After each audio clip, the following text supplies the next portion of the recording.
चलो विद्यार्थी मित्रों, आ लेक्चर में खूब ज अगत्यना सवाल भणवाना छे, बराबर ध्यान राखजो। वाहक में इलेक्ट्रॉन नी ड्रिफ्ट गति अने ड्रिफ्ट वेग समजावी तेनु सूत्र तारवो। वाहक में इलेक्ट्रॉन नी ड्रिफ्ट गति अने ड्रिफ्ट वेग समजावी तेनु सूत्र तारवो। तो हूँ पेला माहिती जनरल तमने समजावी दो, बराबर ध्यान राखजो।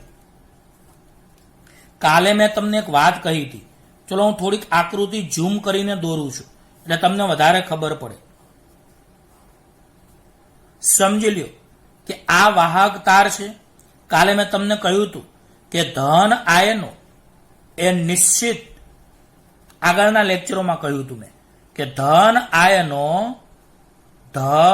આયનો નિશ્ચિત લેટિસ બિંદુ પર ગોઠવાયેલા હોય છે। આ ધાતુની એટલે કે સુવાહકની આપણે વાત કરી રહ્યા છીએ।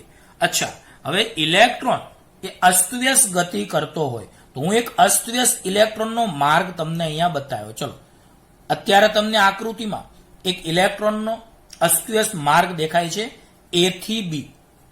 કયો? એ થી બી। ચલો, આ જે એ થી બી માર્ગ છે, એ થી બી ઇલેક્ટ્રોનનો માર્ગ દેખાય છે।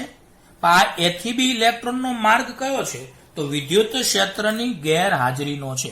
આ બરાબર નોટ કરજો। બોલો, આ માર્ગ કયો છે? વિદ્યુત ક્ષેત્રની ગેરહાજરી એટલે કે બેટરીની ગેરહાજરી। ચલો, હવે આમાં થાય શું? તો મેં કાલે કહ્યું હતું કે તાપમાનને કારણે, અહીંયા હું તમને લખી જ દઉં। ચલો, કોને કારણે બોલો? તો તાપમાનને કારણે ઇલેક્ટ્રોનને ઉષ્મીય ઉર્જા મળે છે। આ ઉષ્મીય ઉર્જાને કારણે ઇલેક્ટ્રોન એ ધન આયનો સાથે સતત અથડામણ કરે છે। અથડામણ પછી પાછી તેટલી જ ઝડપથી ગતિ કરે છે, પરંતુ આ ગતિ અસ્તવ્યસ્ત ગતિ હોય છે। બોલો, આ ગતિ કેવી હોય છે? અસ્તવ્યસ્ત ગતિ હોય છે। એટલે થાય કેવું કે આમાં આવા સંજોગોમાં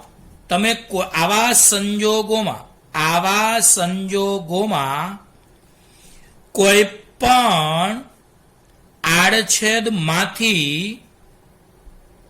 સરેરાશ રીતે પસાર થતા ઇલેક્ટ્રોનની સંખ્યા શૂન્ય થઈ જાય છે। કાલે મેં કહ્યું હતું કે 5 ઇલેક્ટ્રોન ડાબી બાજુ જાય તો 5 ઇલેક્ટ્રોન જમણી બાજુ, 15 ઇલેક્ટ્રોન ડાબી બાજુ જાય તો 15 ઇલેક્ટ્રોન જમણી બાજુ।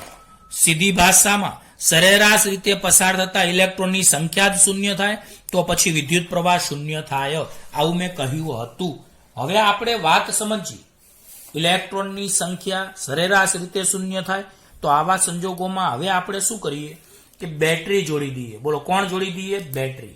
હવે હું તમને એક વાત સમજાવું કે તમે બેટરી જોડી, અહીંયા આપણે આ રીતે બેટરી જોડીએ। દેખાય છે આકૃતિ? હવે આ બેટરીનો ધન છેડો, આ બેટરીનો ઋણ છેડો થશે કેવું? તો ધનથી ઋણ બધાને ખબર છે કે વિદ્યુત ક્ષેત્ર તમને આકૃતિમાં કઈ બાજુનું દેખાય છે? તો ધનથી ઋણ તમને વિદ્યુત ક્ષેત્ર કઈ દિશામાં દેખાય છે? ચલો, આપણે આમાં વિદ્યુત ક્ષેત્રની દિશા આ બાજુ લઈએ એટલે તમને થોડી વધારે ખબર પડે। માની લો કે આ ઋણ છેડો છે, આ ઋણ છેડો છે અને આ ધન છેડો છે, બરાબર? એટલે હું આ રીતે ધનથી ઋણ તરફ આ બાજુનો છેડો ઋણ રાખું છું અને આ બાજુનો છેડો ધન। મેં આકૃતિ ચોપડીમાં એ રીતે સમજાવેલી છે। હવે આપણે આ વિદ્યુત ક્ષેત્રની દિશા છે। બોલા, કોની દિશા છે? વિદ્યુત ક્ષેત્રની। તો તમને ખબર છે કે ઇલેક્ટ્રોન પર વિદ્યુત ક્ષેત્રની વિરુદ્ધ દિશામાં બળ લાગે તો પહેલા શું થતું હતું? વિદ્યુત ક્ષેત્રની ગેરહાજરી હતી તો ઇલેક્ટ્રોનનો ગતિમાર્ગ કયો હતો? તો વિદ્યુત ક્ષેત્રની ગેરહાજરીમાં ઇલેક્ટ્રોનનો ગતિમાર્ગ એ થી બી હતો। હવે થશે કેવું? વિદ્યુત ક્ષેત્રની હાજરીમાં ઇલેક્ટ્રોન પર વિદ્યુત ક્ષેત્રની વિરુદ્ધ દિશામાં બળ લાગશે એટલે ઇલેક્ટ્રોનનું સ્થાનાંતર થશે। જો આ જે વાદળી કલરનો માર્ગ હતો ને એ વિદ્યુત ક્ષેત્રની ગેરહાજરીમાં હતો, એ થી બી. હવે આપણે અહીંયા વિદ્યુત ક્ષેત્ર કઈ દિશામાં પસંદ કર્યું તમને લાગે છે? તો બોલો, વિદ્યુત ક્ષેત્ર આપણે કઈ બાજુ પસંદ કર્યું છે? ડાબી બાજુ. હવે વિદ્યુત ક્ષેત્ર ડાબી બાજુ છે તો ઇલેક્ટ્રોન પર વિદ્યુત ક્ષેત્રની વિરુદ્ધ દિશામાં બળ લાગશે. આથી આ ઇલેક્ટ્રોન કઈ બાજુ ગતિ કરશે? તો વિદ્યુત ક્ષેત્ર આપણે ધનથી ઋણ, આ બાજુનો છેડો આપણે ધન રાખ્યો છે, આ બાજુનો છેડો ઋણ રાખ્યો છે. તો ધનથી ઋણનું વિદ્યુત ક્ષેત્ર છે તો ઇલેક્ટ્રોન પર વિદ્યુત ક્ષેત્રની વિરુદ્ધ દિશામાં બળ લાગશે. તો વિદ્યુત ક્ષેત્ર ધનથી ઋણ ડાબી બાજુ જાય છે તો વિદ્યુત ક્ષેત્ર જો ડાબી બાજુ જતા હોય તો ઇલેક્ટ્રોન કઈ બાજુ જાય? તો ઇલેક્ટ્રોન પર જમણી બાજુ બળ લાગશે. આથી ઇલેક્ટ્રોનનો ગતિમાર્ગ જે ઘાટો એ થી બી હતો તો એ થી બી ગતિમાર્ગ વિદ્યુત ક્ષેત્રની ગેરહાજરીમાં હતો, જે વિદ્યુત ક્ષેત્રની હાજરીમાં એ થી બી ડેશ થઈ જશે. તો એ થી બી એ વિદ્યુત ક્ષેત્રની એટલે કે બેટરીની હાજરીમાં વિદ્યુત ઇલેક્ટ્રોનનો ગતિમાર્ગ છે. તો બોલો, વિદ્યુત ક્ષેત્રની ગેરહાજરીમાં ઇલેક્ટ્રોનનો ગતિમાર્ગ એ થી બી હતો, જે વિદ્યુત ક્ષેત્રની હાજરીમાં એ થી બી ડેશ થઈ ગયો. એનો મતલબ કે અહીં ઇલેક્ટ્રોન પેલા બેટરી નહોતી તો અહીંયા અટકી જતો હતો, માની લો તમે. હવે અહીંયા વિદ્યુત ક્ષેત્ર છે તો અહીંયા આવે છે. એનો મતલબ કે એટલું સ્થાનાંતર થયું બીબી ડેશ. તો એટલું યાદ રાખો કે વિદ્યુત ક્ષેત્રની હાજરીમાં વાહકમાં ઇલેક્ટ્રોનનું અસરકારક સ્થાનાંતર થાય છે. અહીંયા અસરકારક સ્થાનાંતર કેટલું છે? બીબી ડેશ. તો અસરકારક સ્થાનાંતર થાય છે. આ અસરકારક સ્થાનાંતર બીબી ડેશને અનુરૂપ વેગને ડ્રિફ્ટ વેગ વીડી કહે છે, જેનું આપણે સૂત્ર તારવીશું ડ્રિફ્ટ વેગ વીડીનું હમણાં જ. પણ આ બરાબર તમે સમજી લો. આટલું હું તમને પેલા સમજાવી દઉં, બરાબર ફરીવાર ધ્યાન રાખજો. શું તમે જાણો છો વિદ્યાર્થી મિત્રો? તો આ એક મેં તમને વાહક તાર દોર્યો થોડો ઝૂમ કરીને. આ વાહક તારમાં શું હતું? તો ધન આયનો નિશ્ચિત લેટિસ બિંદુ પર ગોઠવાયેલા હોય છે. બોલો, ધન આયનો આ વાહક તાર છે એટલે કે તાંબાનો તાર છે. તો આમાં ધન આયનો નિશ્ચિત લેટિસ બિંદુ ઉપર ગોઠવાયેલા હોય છે. હવે આમાં મેં ગતિમાર્ગ પેલા દર્શાવ્યો તો એ થી બી. આ એ થી બી ઇલેક્ટ્રોનનો ગતિમાર્ગ એ વિદ્યુત ક્ષેત્રની ગેરહાજરીમાં એટલે કે બેટરીની ગેરહાજરીમાં હતો. હવે જ્યારે બેટરી નહોતી જોડી ત્યારે શું થતું હતું? તો જ્યારે તમે બેટરી નહોતી જોડી ત્યારે વાહક તારમાં તાપમાનને કારણે ઇલેક્ટ્રોનને ઉષ્મીય ઉર્જા મળતી હતી. આ ઉષ્મીય ઉર્જા સાથે આ ઇલેક્ટ્રોન ધન આયનો સાથે એ અથડામણ કરે છે, પાછી તેટલી ઝડપે ગતિ કરે છે, આમ અસ્તવ્યસ્ત ગતિ કરે છે. આવા સંજોગોમાં કોઈ પણ આડછેદમાંથી સરેરાશ રીતે પસાર થતા ઇલેક્ટ્રોનની સંખ્યા જ શૂન્ય હોય છે. હવે આપણે બેટરી જોડવાથી અહીંયા બેટરી આપણે ધન છેડો આ બાજુ રાખ્યો, બેટરીનો ઋણ છેડો આ બાજુ રાખ્યો, વિદ્યુત ક્ષેત્ર ડાબી બાજુ છે, પરિણામે ઇલેક્ટ્રોન પર જમણી બાજુ બળ લાગે. એટલે પહેલા બેટરી નહોતી તો ઇલેક્ટ્રોનનો ગતિમાર્ગ એ થી બી હતો. તો બોલો, વિદ્યુત ક્ષેત્ર એટલે કે બેટરીની ગેરહાજરીમાં ઇલેક્ટ્રોનનો ગતિમાર્ગ એ થી બી હતો, જે હવે હાજરીમાં એ થી બી ડેશ થઈ જાય છે. આમ વિદ્યુત ક્ષેત્રની હાજરીમાં વાહકમાં ઇલેક્ટ્રોનનું કંઈક અસરકારક સ્થાનાંતર બીબી ડેશ થાય છે. આવા અસરકારક સ્થાનાંતર બીબી ડેશના અનુરૂપ વેગને ડ્રિફ્ટ વેગ કહે છે, જેનું આપણે હવે સૂત્ર તારવવા જઈ રહ્યા છીએ. તો ધ્યાન રાખજો વિદ્યાર્થી મિત્રો. ચોપડીની ભાષા પ્રમાણે હવે આપણે સમજાવીએ. બાહ્ય વિદ્યુત ક્ષેત્રની ગેરહાજરીમાં એટલે કે બેટરીની ગેરહાજરીમાં વાહકમાં ઇલેક્ટ્રોન ભારે અને જડિત આયનો સાથે અથડામણ અનુભવે છે. અથડામણ બાદ તેઓ તેજ ઝડપથી પરંતુ અસ્તવ્યસ્ત દિશામાં ગતિ કરે છે. હવે જો આપણે બધા જ ઇલેક્ટ્રોનને ધ્યાનમાં લઈએ તો અસ્તવ્યસ્ત દિશાને કારણે તેમના સરેરાશ વેગ શૂન્ય થશે. આમ જો n જેટલા ઇલેક્ટ્રોન હોય અને તેમાં આપણે આઈમાં તરીકે તમે 1 2 3 અપ ટુ n કોઈ પણ પસંદ કરી શકો છો. તો આઈમાં ઇલેક્ટ્રોનનો આપેલા સમયે વેગ vi હોય તો આપણે અહીંયા સરેરાશ વેગ શૂન્ય આવશે. હમણાં જ મેં કીધું એમ. કેમ સરેરાશ વેગ શૂન્ય આવશે? કારણ કે 5 ઇલેક્ટ્રોન ડાબી બાજુ જાય તો 5 ઇલેક્ટ્રોન જમણી બાજુ.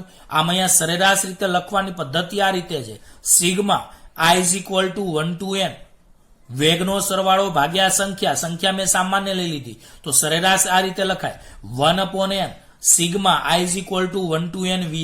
આનો મતલબ વેગનો સરવાળો. તો બધા જ કણોના વેગનો સરવાળો અહીંયા શૂન્ય આવે છે તો સરેરાશ વેગ શૂન્ય આવે છે.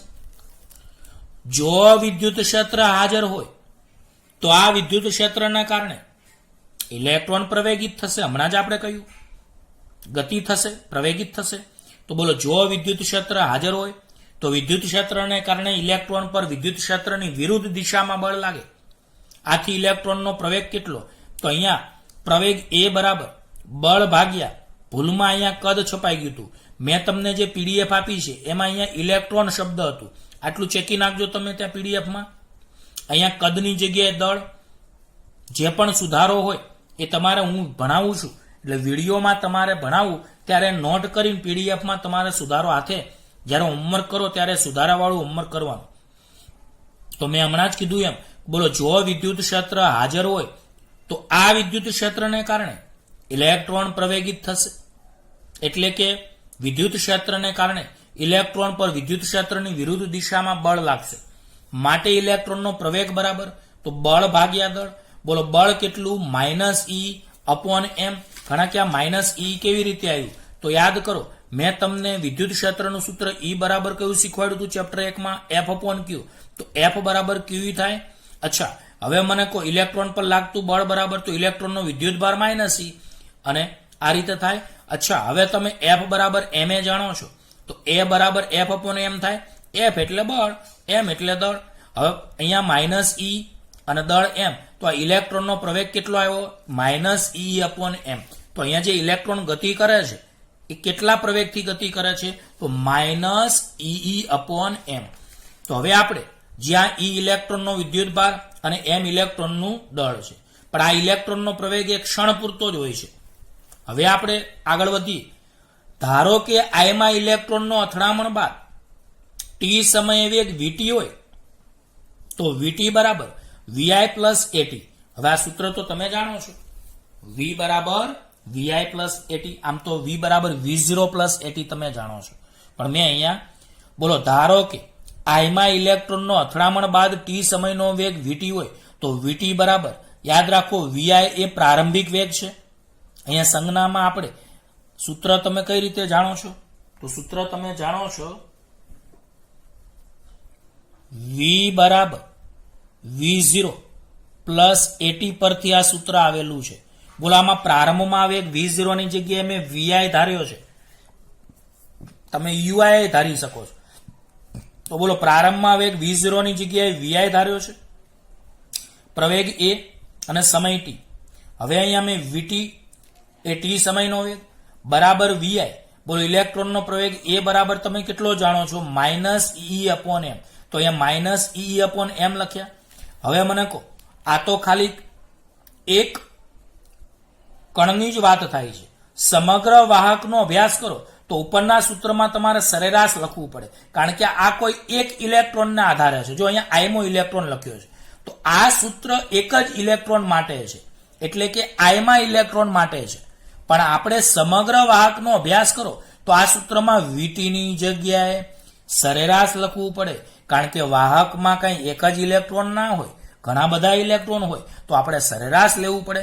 તો vt ની જગ્યાએ vt સરેરાશ, vi ની જગ્યાએ vi સરેરાશ, -e અપોન m t ની જગ્યાએ ti સરેરાશ. હવે ચલો, આ સરેરાશ વેગ તો મેં હમણાં 0 કીધો, તમને યાદ હોય તો આગળ આપણે સાબિત કરાયું કે અસ્તવ્યસ્ત ગતિમાં સરેરાશ વેગ કેટલો થાય? 0. તો અહીંયા મેં તમને સરેરાશ વેગ પ્રારંભનો 0, પ્રારંભનો એટલે જ્યારે બેટરી નથી ત્યારે, પ્રારંભનો એટલે બેટરી નથી ત્યારે. તો પ્રારંભમાં બેટરી નહોતી ત્યારે સરેરાશ વેગ 0. હવે માઇનસ ઈ અપોન એમ સરેરાશ સમયને આપણે ટાવ કહીએ છીએ. તો હું અહીંયા ટાવ તરીકે અહીંયા, તો એનો મતલબ ડ્રિફ્ટ વેગનું સૂત્ર હવે તમને મળી ગયું. બોલો ડ્રિફ્ટ વેગનું સૂત્ર વીડી બરાબર કયું મળ્યું? ઈ અપોન એમ ઇન્ટુ ટાવ. તો અહીંયા વીડી એ ડ્રિફ્ટ વેગ, જેની વ્યાખ્યા નીચે મુજબ સમજી શકાય. તો મેં તમને અહીંયા આકૃતિ, અહીંયા જે મેં તમને આ આકૃતિ અહીંયા સમજાવી હતી ને, અહીંયા મેં તમને આકૃતિ સમજાવી હતી ને, આ આકૃતિ તમારે આટલી, જો અહીંયા વિદ્યુત ક્ષેત્ર કઈ બાજુ છે? ડાબી બાજુ. તો અહીંયા વિદ્યુત ક્ષેત્ર ડાબી બાજુ બતાવેલું છે. થોડા તીર લાંબુ કરી દો એટલે ખબર પડે. એટલે તમારે આખો ટુકડો નથી દોરેલો, ખાલી અંદરનું બંધારણ જ દોરેલું છે. મેં તમને અહીંયા બધું સમજાવ્યું ને, અહીંયા બધું સમજાવ્યું, એ બંધારણ તમારે અહીંયા દોરેલું છે. તો યાદ રાખો બંધારણમાં કેવી રીતે દોરેલું છે. તો દેખાય છે તમને એ આ ગતિ માર્ગમાં કેટલા માર્ગ દેખાય છે? 2. બોલો આમાં ઘાટો ગતિ માર્ગ દેખાય છે ને, એ બેટરી વગરનો છે, અને આ ત્રુટક રેખા વાળો દેખાય છે એ બેટરી વાળો છે. તો અહીંયા અસરકારક સ્થાનાંતર બીબી ડેશ થયું. તો અહીંયા બતાવ્યું છે કે અહીં આકૃતિમાં જોઈ શકાય છે કે વિદ્યુત ક્ષેત્રની ગેરહાજરીમાં, એટલે કે બેટરીની ગેરહાજરીમાં ઇલેક્ટ્રોનનો ગતિમાર્ગ એ થી બી હતો, જે વિદ્યુત ક્ષેત્રની હાજરીમાં એ થી બી ડેશ થાય છે. એટલે કે વિદ્યુત ક્ષેત્રની હાજરીમાં ઇલેક્ટ્રોનનું અસરકારક સ્થાનાંતર બીબી ડેશ થાય છે. આ અસરકારક સ્થાનાંતર બીબી ડેશને અનુરૂપ વેગને ઇલેક્ટ્રોનનો ડ્રિફ્ટ વેગ કહે છે, જેનું આપણે સૂત્ર હમણાં તાર્યું. ખબર પડી વિદ્યાર્થી મિત્રો? સુવાહકમાં ઇલેક્ટ્રોનની 2 ક્રમિક અથડામણો વચ્ચેના સરેરાશ સમયગાળાને રિલેક્સેશન સમય ટાવ કહે છે. એટલે કે તમે જુઓ કે અહીંયા હું તમને સમજાવું કે આ ઇલેક્ટ્રોન આમ ગયો, પછી અહીંયા આવ્યો, અહીંયાથી પાછો અહીંયા આવ્યો. તો અહીંયા આવ્યો ત્યારે એનો વેગ ક્ષણભર બદલાઈ ગયો હોય. તો અહીંયા તમારા લોકો અહીંયાથી અહીંયા આને કહેવાય 2 ક્રમિક અથડામણ. તો બોલો 2 ક્રમિક અથડામણો વચ્ચેના સરેરાશ સમયગાળાને રિલેક્સેશન સમય ટાવ કહે છે. 2 ક્રમિક અથડામણો વચ્ચેના સરેરાશ સમયગાળાને રિલેક્સેશન સમય ટાવ કહે છે. તો અહીંયા તમને 2 વ્યાખ્યા મળી, એક ડ્રિફ્ટ વેગની વ્યાખ્યા મળી અને એક રિલેક્સેશન સમયની વ્યાખ્યા મળી. તો બોલો સુવાહકમાં ઇલેક્ટ્રોનની 2 ક્રમિક અથડામણો વચ્ચેના સરેરાશ સમયગાળાને રિલેક્સેશન સમય ટાવ કહે છે. વિદ્યાર્થી મિત્રો અગત્યનો સવાલ છે એટલે એકવાર ફરીવાર રિવિઝન કરાવી દઈએ. વાહકમાં ઇલેક્ટ્રોનની ડ્રિફ્ટ ગતિ અને ડ્રિફ્ટ વેગ સમજાવી તેનું સૂત્ર તારવું. આગળનું મેં સમજાવ્યું છે, ફરીવાર તમે જોઈ લેજો. આ ચોપડી પ્રમાણે આપણે સમજાવીએ તો બાહ્ય વિદ્યુત ક્ષેત્રની ગેરહાજરીમાં, એટલે કે બેટરીની ગેરહાજરીમાં વાહકમાં ઇલેક્ટ્રોન ભારે અને જડિત આયનો સાથે અથડામણ અનુભવે છે. અથડામણ બાદ તેઓ તેજ ઝડપથી પરંતુ અસ્તવ્યસ્ત દિશામાં ગતિ કરે છે. હવે જો આપણે બધા જ ઇલેક્ટ્રોનને ધ્યાનમાં લઈએ તો અસ્તવ્યસ્ત દિશાને કારણે તેમનો સરેરાશ વેગ 0 થશે. આમ જો n જેટલા ઇલેક્ટ્રોન હોય અને તેમાં આઈમાં, એટલે કે 1 2 3 અપ ટુ n ઇલેક્ટ્રોન આપેલ સમયે, તો આઈમાં ઇલેક્ટ્રોનનો આપેલ સમય વેગ જો vi હોય તો આપણે અહીંયા કુલ સરેરાશ વેગ 0 થશે. અને આ રીતે પણ લખી શકાય છે. હવે અહીંયા કુલ સરેરાશ વેગ કેમ 0 થયો? તો હમણાં મેં તમને કીધું, કારણ કે 5 ઇલેક્ટ્રોન ડાબી બાજુ જાય તો 5 ઇલેક્ટ્રોન જમણી બાજુ, 15 ડાબી બાજુ જાય તો 15 જમણી બાજુ, તો બધા ઇલેક્ટ્રોનનો સરેરાશ વેગ 0 થશે. હવે જો વિદ્યુત ક્ષેત્ર હાજર હોય, એટલે કે બેટરી હાજર હોય, તો વિદ્યુત ક્ષેત્રને કારણે ઇલેક્ટ્રોન પર વિદ્યુત ક્ષેત્રની વિરુદ્ધ દિશામાં બળ લાગે છે, એ તમે જાણો છો. બોલો જો વિદ્યુત ક્ષેત્ર એટલે કે બેટરી હાજર હોય તો આ વિદ્યુત ક્ષેત્રને કારણે ઇલેક્ટ્રોન પર વિદ્યુત ક્ષેત્રની વિરુદ્ધ દિશામાં બળ લાગે છે. પરિણામે ઇલેક્ટ્રોન પ્રવેગિત થશે અને ઇલેક્ટ્રોનનો પ્રવેગ એ બરાબર બળ ભાગ્યા દળ. તો બળ એટલે -E, દળ એટલે m, જે ક્ષણ પૂરતો હોય છે, જ્યાં E ઇલેક્ટ્રોનનો વિદ્યુત ભાર અને m ઇલેક્ટ્રોનનો દળ છે. ધારો કે આઈમાં ઇલેક્ટ્રોનનો અથડામણ બાદ t સમયે વેગ જો vt હોય તો v બરાબર v0 પ્લસ at સૂત્ર પરથી v ની જગ્યાએ vt, v0 ની જગ્યાએ પ્રારંભમાં વેગ vi પ્લસ at, પણ એની જગ્યાએ -E અપોન m. હવે સમગ્ર વાહકનો અભ્યાસ આપણે કરીએ તો સમગ્ર વાહકમાં કાંઈ એક ઇલેક્ટ્રોન ના હોય, ઘણા બધા ઇલેક્ટ્રોન હોય. તો અહીંયા વીટીની જગ્યાએ સરેરાશ વીટી, વીઆઈની જગ્યાએ વીઆઈ સરેરાશ માઇનસ EE/m અને ટીઆઈ સરેરાશ આવે. હવે તમે અહીંયા વીટી સરેરાશની જગ્યાએ તમે ડ્રિફ્ટ વેગ વીડી લખી શકો છો, કારણ કે સરેરાશ ટી સમયનો વેગ છે. વિદ્યુત ક્ષેત્રની હાજરીમાં ટી સમયનો સરેરાશ વેગ એને આપણે વીડી કહીએ. સરેરાશ વેગ પ્રારંભમાં અહીંયા શૂન્ય હતો, માઇનસ EE/m, ટીઆઈ સરેરાશની જગ્યાએ ટાઉ. તો વીડી બરાબર EE/m ઇન્ટુ ટાઉ, જ્યાં વીડી એ ડ્રિફ્ટ વેગ છે, જેની વ્યાખ્યા નીચે મુજબ આપણે સમજી શકીએ. તો હમણાં મેં તમને આકૃતિમાં સમજાવ્યું હતું કે વિદ્યુત ક્ષેત્રની ગેરહાજરીમાં ઇલેક્ટ્રોનનો ગતિમાર્ગ AB હતો, જે હાજરીમાં A થી B' થઈ જાય છે, કારણ કે ઇલેક્ટ્રોન પર વિદ્યુત ક્ષેત્રની વિરુદ્ધ દિશામાં બળ લાગે છે. તો આ આકૃતિમાં દર્શાવ્યું છે કે વિદ્યુત ક્ષેત્ર ડાબી બાજુ હતું, પહેલા વિદ્યુત ક્ષેત્ર નહોતું, તો ઇલેક્ટ્રોનનો ગતિમાર્ગ A થી B સળંગ હતો, ઘાટો. પણ હવે વિદ્યુત ક્ષેત્ર લાગુ પાડતા તમે જુઓ આ ત્રુટક રેખાવાળો તમને માર્ગ દેખાય છે, જે થોડો સ્થાનાંતર થયું એવું તમને લાગે છે. કઈ દિશામાં સ્થાનાંતર થયું એવું લાગે છે? તો વિદ્યુત ક્ષેત્રની વિરુદ્ધ દિશામાં થતું હોય એવું લાગે છે. તો આ વિદ્યુત ક્ષેત્રની વિરુદ્ધ દિશામાં જે સ્થાનાંતર થાય છે એટલે BB' થાય છે, એને અનુરૂપ વેગને ડ્રિફ્ટ વેગ કહેવાય. તો અહીંયા કહ્યું છે કે અહીં આકૃતિમાં જોઈ શકાય છે કે વિદ્યુત ક્ષેત્રની ગેરહાજરીમાં ઇલેક્ટ્રોનનો ગતિમાર્ગ A થી B હતો, જે વિદ્યુત ક્ષેત્રની હાજરીમાં A થી B' થાય છે. એટલે કે વિદ્યુત ક્ષેત્રની હાજરીમાં ઇલેક્ટ્રોનનું અસરકારક સ્થાનાંતર BB' થાય છે. આ અસરકારક સ્થાનાંતર BB' ને અનુરૂપ વેગને ઇલેક્ટ્રોનનો ડ્રિફ્ટ વેગ કહે છે. ખ્યાલ આવી ગયો? તો આકૃતિમાં જોઈ શકાય છે કે વિદ્યુત ક્ષેત્રની ગેરહાજરીમાં ઇલેક્ટ્રોનનો ગતિમાર્ગ A થી B હતો, જે વિદ્યુત ક્ષેત્રની હાજરીમાં A થી B' થાય છે. એટલે કે વિદ્યુત ક્ષેત્રની હાજરીમાં ઇલેક્ટ્રોનનું અસરકારક સ્થાનાંતર BB' થાય છે. આ અસરકારક સ્થાનાંતર BB' ને અનુરૂપ વેગને ઇલેક્ટ્રોનનો ડ્રિફ્ટ વેગ કહે છે. સુવાહકમાં ઇલેક્ટ્રોનની બે ક્રમિક અથડામણ વચ્ચેના સરેરાશ સમયગાળાને રિલેક્સેશન સમય ટાઉ કહે છે. હવે આની પછીનો સવાલ 10મો આપણે હમણાં ભણીશું, પરંતુ યાદ રાખો આ વિડીયો હું સ્ટુડન્ટ્સ માટે બનાવું છું, એટલે હું એકનું એક, બે કે ત્રણ વાર બોલું છું. સ્ટુડન્ટ્સ માટે આ વિડીયો છે એટલા માટે, કારણ કે સ્ટુડન્ટ્સને પ્રારંભમાં આ બધી થિયરીઓ ના આવડતી હોય, એટલે હું 2 વાર તમને તમારા સ્ટુડન્ટ માટે હું રિપીટ કરાવું છું. બરાબર? બાકીનું આપણે આગલા લેક્ચરમાં ભણીએ. ધન્યવાદ.